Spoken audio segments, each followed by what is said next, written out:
안녕하세요. 오늘은 그 웜에 대해서 한번 알아보도록 하겠습니다. 우리가 보통 웜을 고르실 때 테일이 달린 웜이 있고, 이렇게 웜을 보면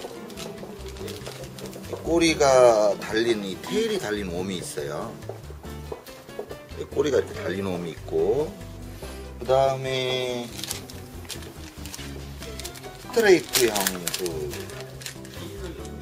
스트레이트형 웜이 있는데, 이런 웜, 두 가지 웜이 있는데, 일반적으로 물론 다른 형태의 웜도 있지만 기본적으로는 테일이 있는 웜과 스트레이트 웜이 있는데, 뭐 어떨 때는 테일이 있는 웜을 쓰고 어떨 때는 스트레이트 웜을 쓸 것인가, 이것을 한번 알아보도록 하겠습니다. 일반적으로 베스의 시야가 장애를 받지 않는 그런 지역에서는 스트레이트 웜이 훨씬 유용해요. 왜 그러냐면 이 스트레이트 웜은 어떤 액션을 주게 되면 바디 액션이 나오는 거예요. 꼬리 액션보다 더 액션이 현란하게 잘 나오기 때문에 베스를 유혹하는데 아주 유리하고, 그 다음에 베스 수초라든지 나뭇가지라든지, 그 다음에 어떤 베스의 시야를 가리는 장애물이 있는 곳에서는 테일 있는 웜을 쓰는 게 훨씬 유리합니다. 이건 막연하긴 한데, 제가 우리가 보통 많은 사람들이 이 줌사에 시테일 웜을 쓰는데, 왜 이 시테일 웜이 잘 무는가에 대해서 상당히 궁금할 것 같아서 말씀을 드리겠는데, 얘는 아까 제가 말한 베스의 시야가 장애를 받는 수초 지역이라든지 장애물 지역에서 테일 있는 웜을 쓴다고 했지만, 얘는 실질적으로 테일 있는 웜이지만 실질적으로는 스트레이트 웜과 테일 있는 웜 사이를 왔다 갔다 하기 때문에 이 베스의 리액션 바이트를 많이 받는 거예요. 이 웜이 그냥 뒀을 때는 원래 고유의 형태를 가지고 있는데, 얘를 액션을 주면 꼬리를 틀면서 꼬리가 틀어서 이 스트레이트와 같이 변형되면서 바디 액션으로 바로 연결되기 때문에 꼬리가 C처럼 있다가 갑자기 얘가 확 펴지면서 바디로 바로 연결되기 때문에 베스의 입질을 더 유도를 잘 하는 거예요. 근데 이 웜은 제가 보기에는 테일이 달린 웜이긴 하지만 베스 시야가 트인 곳에서도 굉장히 위력을 발휘하는 웜. 그래서 이 시테일 웜이 조과가 좋기 때문에 많은 사람들이 많이 쓰는 거예요. 그 다음에 테일 있는 웜과 그 다음에 스트레이트 웜, 기본적인 개요는 그런 것이고, 그러면 또 색상이 여러 가지가 있잖아요. 이것처럼 워터멜론, 레드, 하얀색, 그린 펌프킨, 이런 게 있는데, 그러면 우리가 현장에 딱 갔을 때 어떤 색을 쓸 것인가, 이런 판단을 해야 되는데, 제가 말씀드리는 거는 일반적인 계열을 말씀드리는 거예요. 그러니까 확률을 높이기 위한 거지 제 말이 꼭 맞는 건 아니지만, 그래도 여러 가지 데이터에 의해서 제가 히트 확률을 높일 수 있는 근접함, 이걸 말씀드리는 건데, 여러 가지 색이 있는데 우리나라는 기본적으로 많이 쓰는 색깔이 워터멜론하고 그린 펌프킨이에요. 그러면 이 색깔이 가장 많이 쓰이는 이유는 이 색상이 우리가 이 베스 있는 곳에 투척을 해서 낚시 행위를 했을 때 조과가 좋기 때문에 많은 사람이 쓰는 건데, 그러면 왜 그런 것인지, 그거는 뭐냐면, 기본적으로 탁한 물에 들어가면 가장 잘 보이는 색이, 여러분들은 뭐라고 생각하십니까? 실질적으로는 탁한 물에 들어갔을 때 가장 잘 보이는 색이 그린 펌프킨 계열하고 갈색 계열하고 노란색이에요. 나중에 제가 설명을 해드리겠지만, 하드베이트는 기본적으로 노란색이 다 깔려 있어요.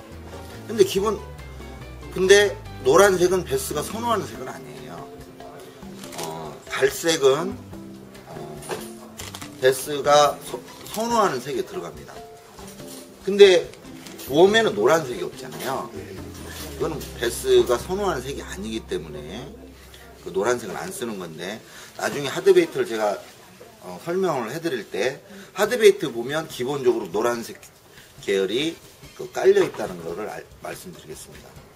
왜 또 그 하드베이트는 노란색이 많이 있고 그 다음에 웜 쪽에는 노란색이 없는지 이것도 그때 설명을 해드리겠는데, 오늘은 웜에 대해서만 말씀을 드린다면, 웜은 베스가 노란색은 기본적으로 선호하는 색깔이 아니기 때문에 노란색은 쓰지 잘 않습니다. 대신 금볼을 많이 넣어요. 베스 눈에 잘 뜨이도록. 그 다음에 워터멜론 계열은 왜 많이 쓰이느냐, 우리나라 그 베스 기본적으로 하는 낚시가 바닥 낚시예요. 어떤 그 낚시를 가면 투척을 해서 바닥을 많이 공략하는 낚시를 하는데, 그러면 바닥으로 미끼가 들어가게 되면 뭐 2m, 3m, 5m, 뭐 심지어 뭐 10몇 m, 15, 16m 이런 곳이 되는데, 그 수심으로 파고 들어가면 햇빛이 차단되게 되잖아요. 차단됐을 때 물속에 그 여러 가지 색을 넣었을 때 그 고유의 색을 가장 잘 끝까지 유지하는 색이 워터멜론이에요. 그래서 그 색을 그대로 유지해서 베스한테 어필하기 때문에 그 우리나라는 워터멜론 계열을 많이 써요. 그리고 이제 워터멜론 계열을 쓰시면서 기본적으로 보시면 워터멜론에 보면 이 검은색 점들이 펄들이 들어가 있어요. 그거는 뭐냐면 검은색은 빛을 흡수해서 가지고 있는 색이기 때문에 바닥에 들어가서 더 형태를 잘 보존하려고 이 검은색 계열을 씁니다. 근데 굳이 바닥 낚시를 하지 않고 그렇다고 한다면 굳이 워터멜론 계열을 쓸 필요 없어요. 우리나라 베이트피쉬에 유사한 하얀색 뭐 펄이 들어가 있는 웜이라든지 베스가 선호하는 색 중에 하나인 레드, 붉은색 계열을 쓴다든지 이런 거를 쓰시면 되고, 그 다음에 제가 낚시를 하면서 좋은 경험을 한번 해봤는데, 우연히 제가 이 레드가 베스가 선호한 색상이라는 거를 알게 된 다음에 이걸 한번 테스트를 한번 해봤어요. 낚시를 갔는데 어떤 험프가 있었어요. 근데 험프를 제가 언더리그로 끌고 올라오는데, 물론 바다 험프를 넘겨서 쳤을 때는 굉장히 깊은 수심이었지만, 얘가 험프를 타고 올라오면은 수심이 얕아지잖아요. 그러면서 햇빛과 만나게 되니까 이 붉은색 계열이 눈에 띄니까. 그래서 제 생각에는 어떻게 했냐면, 얘가 그 붉은색 계열은 빛을 못 받으면 바로 검은색으로 제일 먼저 변하는 색깔 중에 하나가 붉은색이에요. 그럼 바닥에 딱 떨어지면 얘는 검은색으로 변하고 있다가, 얘가 험프를 타고 넘어오면서 붉은색 계열이 변하기 때문에, 붉은색 계열은 베스가 실물보다 크게 보고 그 다음에 선호하는 색이기 때문에, 이 험프를 타고 넘어오면서 이 붉은색 계열이 검은색에서 붉은색 본래의 색깔로 변하면 베스가 입질이 왕성하게 들어올 것이다, 이런 생각을 가지고 실질적으로 험프를 공략해봤는데, 그 당시에 여러 사람이 같이 낚시를 하고 있었어요. 5-6명.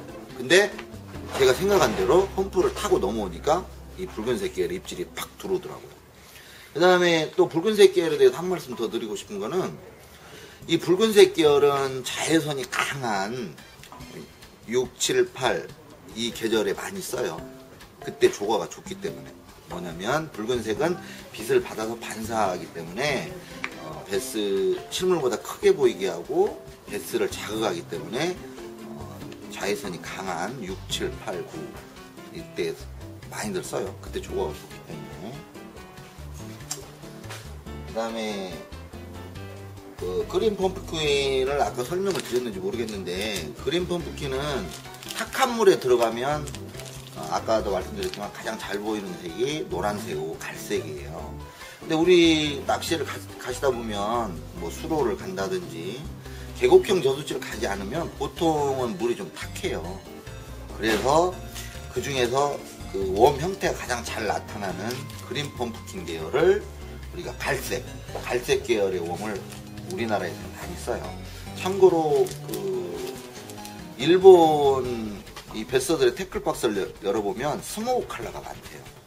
그건 뭐냐면 스모우 컬러는 그것도 검은색 계열에 가깝기 때문에 검은색과 하얀색 계열을 같이 가지고 있기 때문에 그 빛을 흡수해서 자기 그 형태를 잘 유지를 한다는 거고, 일본은 또 우리보다 수질이 아주 좋기 때문에 걔들은 지금 태클박스를 열어보면 스모우 계열이 많다고 그래요. 근데 우리나라는 바닥 낚시를 많이 하고 탁한 물에서 많은 낚시를 하기 때문에 바닥 낚시를 할 때는 워터멜론 계열을 많이 쓰고, 탁한 물을 가면 이런 갈색 그린 펌킨 계열을 많이 씁니다.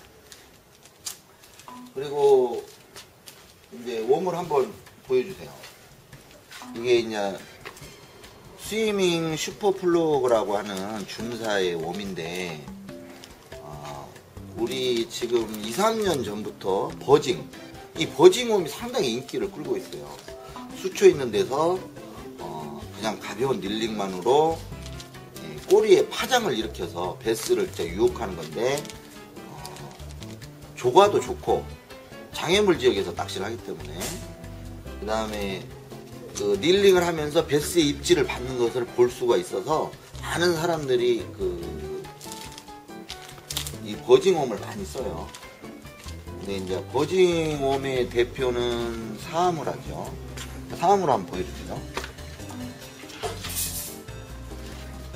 사하무라가 대부분 이제 원적격이라고 해요. 근데 이 사하무라의 장점은 이제 이 사하무라 웜이 원적격이라고 하는데, 이 웜이 다른 그 버징 웜에 비해서 가격이 비싸고 조과도 뛰어난 점은, 이 웜이 일단은 재질 자체가 상당히 생동감이 일어날 수 있도록 부드러워요. 그건 뭐냐면 얘가 유형을 하면서 이 꼬리의 파장으로 이 파장이 그대로 이 몸통에 전달돼서 얘가 워블링을 하는 거예요. 떨림을 일으키는 거예요. 근데 이 재질이 단단하다고 하면 꼬리의 파장으로 여기 이 몸통에 이 생동감, 떨림을 전달하는데, 얘가 뻣뻣하면 얘는 그대로 있고 꼬리만 이렇게 떠는, 그래서 조과가 떨어지는 그런 형태가 될 수 있는데, 이 웜은 꼬리의 파장이 그대로 바디에 전달돼서 바디에서 그 떨림이 그대로 일어나서 베스를 유혹을 잘 한다는 거고, 그 다음에 이제 우리가 한 가지 알아야 될 거는요, 그 베스는 인간보다 시력 면에서 보는 거, 개들이 먹고 살기 위해서 보는 거는 인간의 4배, 5배를 더 멀리 보고 자세히 본다는 거예요. 그게 뭐냐면 저걸 먹을 건지 안 먹을 건지 구별을 해야 되고, 또 멀리 있는 거를 쫓아가서 사냥을 해야 하기 때문에 인간보다 시력이 좋아요. 나머지 색을 구별하는 능력이라든지 어떤 그 패스적인 감각, 자기가 선호하는 뭔가 그런 걸 찾는 데는 솔직히 인간이 훨씬 여러 가지 시신경이라든지 이런 게 훨씬 낫고, 보고 생동감을 느끼는 거는 베스가 인간의 4배, 5배 우수하다는 거. 근데 여기서 그러면 그 중요한 게 뭐냐? 우리 인간이 보기에는 한 0.2mm 정도 움직이면 그 인간이 보면 아무것도 아니잖아요. 근데 베스가 볼 때는 0.2mm에 5배면 1cm예요. 이 정도의 생동감을 나타낸다는 거예요. 이걸 본다는 거예요. 그런 것을 항상 머릿속에 두고 웜을 쓰셔야 돼요. 그 다음에 이 웜의 특징은 적당한 무게가 나온다는 거예요. 그래서 베스가 우리가 일반적으로 낚시하는 베스꾼들이 베스 있는 곳까지 쉽게 투척이 가능하다는 거. 단점은 이 웜이 좀 부드러워서 잘 찢어진다는 거. 그래서 이 찢어지는 것을 방지하기 위해서 기본적으로 스프링 달린 바늘을 써요. 바늘은 이런 사하무라 웜들은 일반적인 바늘을 쓰면 이 이 웜의 이 바디에 이 바디가 자체 무게가 있기 때문에 베스가 바늘 처리를 하면 그냥 쉽게 이 바늘하고 웜하고 이탈이 돼요. 그러면서 이 비싼 웜이 찢어지니까 기본적으로 이제 스프링 달린 바늘을 씁니다.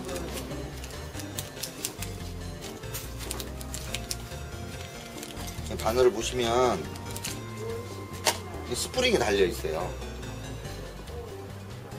여기 스프링이 달려 있는데 이 스프링이 달려 있으면 이 스프링을 박아서 이렇게 돌려서 넣으면 이 웜에 이 스프링이 꽉 고정을 시키는 거예요. 그럼 기본적으로 한 선으로 웜을 잡고 있는 거하고 이 스프링식으로 돌아가서 이 두툼하게 잡고 있는 거하고 어떤 게 더 견고하겠습니까? 그렇게 해서 이렇게 스프링 달린 바늘을 써서 이렇게 세팅을 하게 되면 보통 일반적인 바늘에서 한 번을 쓸 수 있다면 이 바늘을 세팅하면 네 번 이상을 쓸 수 있어요. 그래서 요새는 보통 스프링 달린 바늘을 많이 씁니다. 근데 또 한 가지 알아야 될, 여기서 기왕 이쪽으로 왔으니까 한 가지 말씀드리고 싶은 거는, 그럼 이 웜을 사면 그 갭을 어떻게 할 거냐, 어느 정도 갭을 줘야 되냐. 보면은 제가 보기에는 이 웜은 50 정도 오면 갭이 나와요. 그러니까 베스가 입질을 입 안으로 들어갔을 때 이물감을 최소화하면서 그 후킹이 될 수 있는 갭은 제가 보기에는 사하무라는 이 정도 갭이면 돼요. 이 정도 갭이 가장 우수해요. 갭이 너무 많게 되면 베스가 입속에 넣고 이물감을 넣게 해서 바로 뱉어버리는데, 또 그 다음에 갭이 없다고 하면, 갭이 아예 이렇게 없다고 하면 우리가 그 베스를 잡아야 되는데 후킹이 안 되겠죠. 그래서 적당한 갭이 저는 이 정도라고 생각을 합니다. 제가 해보니까 또 가장 잘 불어요. 그리고 하하무라 웜에 대해서는 제가 이렇게 마치도록 하고,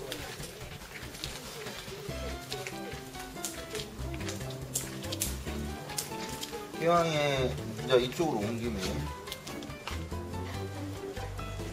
다른 웜에 대해서도 한번 설명을 해보도록 하겠습니다.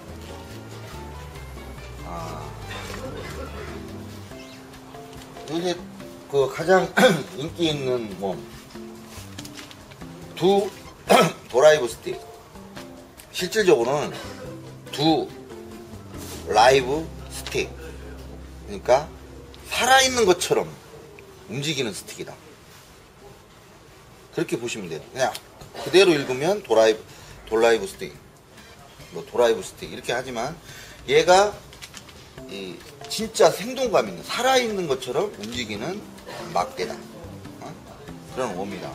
그런 건데, 여러분들이 이 드라이브 스틱이 요새 가장 오래 뜨고 있는 웜 중에 하나인데, 얘가 왜 그렇게 인기가 좋냐면, 기존의 그 스트레이트 웜은 바디 액션에 한중됐어요. 그러니까 액션을 주면 다트 액션이라든지 갑자기 돌발적으로 한쪽으로 튀어나가는 액션, 이런 액션들이 나왔는데, 얘는 이제 한 단계 더 진보한 거예요. 뭐냐면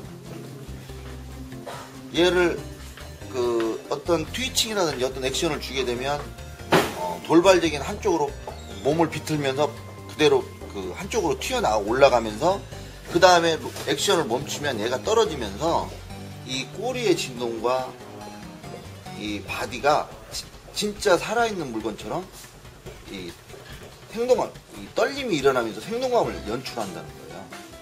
그러면서 베스가 저거는 자기가 먹어야 되는 살아있는 생명체다, 이렇게 판단하도록 이 떨림이 일어난다는 거예요. 언제 제가 다음 기회가 있으면 이 웜이 어떻게 생동감 있게 유용을 하는가에 대해서 수족관에서 한번 보여드리도록 하겠습니다. 그래서 제가 지금 가장 많이 비싸면서 가장 잘 팔리는 웜 중에 하나라고 말씀드릴 수 있어요. 이거는 뭐 3.5인치부터 4.5인치, 6인치가 있는데 기본적으로 스피닝을 쓰실 때는 3.5인치를 쓰시면 돼요. 그 다음에 데이트 미듬 때에는 4.5인치. 이것도 잘 날아갑니다. 미듬 때에는. 그 다음에 낚시를 갔는데 미듬 앱대를 가지고 갔다. 그럼 6인치. 6인치를 쓰시면 됩니다. 근데 얘는 기본적으로 노싱카를 했을 때 웜 자체 무게도 나오기 때문에 가장 그 살아있는 웜처럼 표현이 되고, 그 외에도 텍사스 리그라든지 지그헤드라든지 프리지그라든지 이런 리그를 했을 때 또 상당히 베스의 조과를 보장하는 웜이에요. 근데 그런 프리지그나 텍사스나 뭐 이런 웜을 쓰기에는, 그 싱카를 달고 쓰기에는 이 웜이 너무 비싸고 굳이 이 웜을 안 써도 되는데, 이 웜은 자체 이 싱카를 달지 않고 자체적으로 이 바디의 무게와 물 저항을 만나서 생동감을 일으킬 게 가장 잘 표현되는 것 같아요. 그래서 저는 노싱카를 권장하고 싶은데 베서의 그 취향에 따라서 하시면 돼요. 그 다음에 이거는 이제 넣기도 하고요. 그 다음에 요새 이제 인기를 끌고 있는 블레이드 지그. 그러니까 스피너베이트와 러버지그의 중간 형태인데, 얘는 수초 있는 데라든지 어떤 장애물 지역에서 단순 닐링만으로도 이 앞에 있는 이걸 뭐라고 해야 될까요? 이 앞에 있는 이 판이 물 저항을 만나서 떨림을 일으키고, 그 다음에 스피너베이트처럼 유형이 되는 거. 그러면서 활발한 베스 입질을 받는데, 지금 제가 그동안 베스 낚시를 하면서 아쉬웠던 점이 있다면, 스피너베이트에 트레일러를 뭘 달 것인가, 마음에 드는 그 트레일러가 없었어요. 트레일러 웜이. 근데 이 블레이드 지그의 요새 인기 있는 블레이드 지그에 세팅하는 이 트레일러 웜, 이 웜이 제가 보기에는 스피너베이트, 러버지그, 그 다음에 뭐 유영하는 곳에 세팅을 하면 상당히 좋을 것 같아요. 저는 그동안 그러니까 이런 마음에 드는 트레일러 웜이 없었는데, 이런 것이 나와서 좀 더 즐거운 베스 낚시를 할 것 같아요. 그 다음에 또 밑에 걸 한번 보도록 하겠습니다. 이것도 또 두 라이브 크라우, 살아있는 새우다. 근데 제가 지금까지 크라우 웜, 가재 웜을 보면서 얘는 진짜 확실하게 살아있는 느낌을 주더라고요. 일반적으로 이 가재 종류의 웜이 어떤 밑에서 일정한 무게로 당기고 나서 바닥에 딱 닿으면 이 가재발이 몇 번 떨다가 그대로 쓱 떨어지는데, 얘는 다른 그 가재 웜보다 훨씬 이 가재가 훨씬 생동감 있게 여러 번 떤 다음에 그 다음에 떨어지면서도 이 떨림이 계속 일어나면서 떨어진다는 거예요. 그래서 베스를 유혹한다는 거예요. 그러니까 어떤 웜들보다도 이 웜이 이 가재 액션만큼은 확실하다는 거예요. 그래서 참 마음에 드는 웜이에요. 그리고 조과도 상당히 좋더라고요.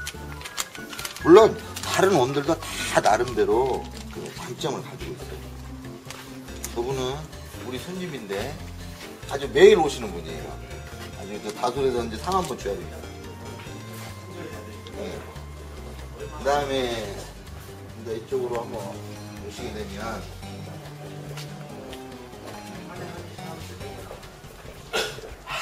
이게 이 웜이 있는데, 이 웜을 한번 보여주세요.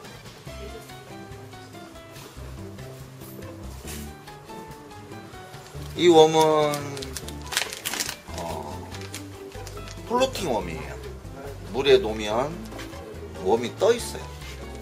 여러분들이 웜을 대하시다 보면 대부분 싱킹이에요. 근데 이 웜은 플로팅이에요. 그 다음에 바늘을 세팅하게 되면 아주 슬로우 싱킹. 그러면 이 웜을 언제 쓰면 좋냐? 보통 날이 좀 따뜻해지고 수온이 한 20도를 넘게 되면 베스들이 그 장애물 옆에서 중간층에 많이 떠 있는 경우가 많아요. 다리 밑이라든지 나뭇가지라든지 수초 사이에 그 바닥에 있는 베스도 있지만 중간에 떠 있는 웜이 많습니다. 아니, 웜이라 제 실수고요. 중간에 떠 있는 베스가 있는데, 기본적으로 장애물이 있다면 이 어디에 베스가 떠 있는지를 알 수가 없잖아요. 어탐기를 뭐 들이댈 수도 없고, 그럴 때는 그 전층을, 그 장애물 옆을 전층을 그 탐색할 수 있는, 서서히 폴링하면서 베스를 유혹할 수 있는 이런 웜을 이때 사용하시면 베스가 먹기 싫어도 천천히 유형을 하기 때문에, 아니 다른 웜들 같은 경우는 그 베스 있는 곳 시야에서 금방 이렇게 멀어지기 때문에 베스가 먹기 싫은 베스가 있을 때는 그냥 흘려보내는데, 얘는 서서히 유용하면서 얘가 떨어지기 때문에 이렇게 떨리면 이러면서 떨어지기 때문에 베스가 그걸 그 참지를 못하고 공격하는 경우가 많은 거예요. 이럴 때 쓰시거나, 아니면 바닥에 액션을 줄 때, 얘가 보통 이제 여러분들이 낚시를 하시면서 아쉬웠던 점이 액션 주고 나서 얘가 너무 빨리 그대로 폴링해 버리는 거야. 떨어져 버리는 상태. 이런 게 아쉬운데, 얘는 웜 자체가 플로팅이기 때문에 액션을 딱 주게 되면 이 꼬리를 딱 들고 있어요. 들고서 이 꼬리를 계속 파장을 일으켜서 베스를 유혹하는 거예요. 그러니까 내가 어떤 뜨는 웜을 원할 때, 그런 액션을 만들고자 할 때, 그 다음에 꼬리를 쳐들고 있는 액션을 원할 때, 아니면 그 베스를 유혹하기 위해서 슬로우 싱킹을 시키고 싶을 때, 이럴 때 사용하시면 탁월한 웜입니다. 이제 이건 여러 가지 있는데, 지금 저희가 가지고 있는 거는 4인치입니다. 틈나는 대로 웜에 대해서 계속 설명을 해드리겠는데, 너무 많은 거를 한 번에 보여드리면 또 손님들이, 고객님들께서 보시다가도 조금 재미가 반감될 수가 있기 때문에 오늘은 웜에 대해서는 이 정도로 마치도록 하겠습니다. 다음에 기회가 또 있으면 계속 그 웜에 대해서 돌아가면서 계속 설명을 해드리겠습니다. 감사합니다.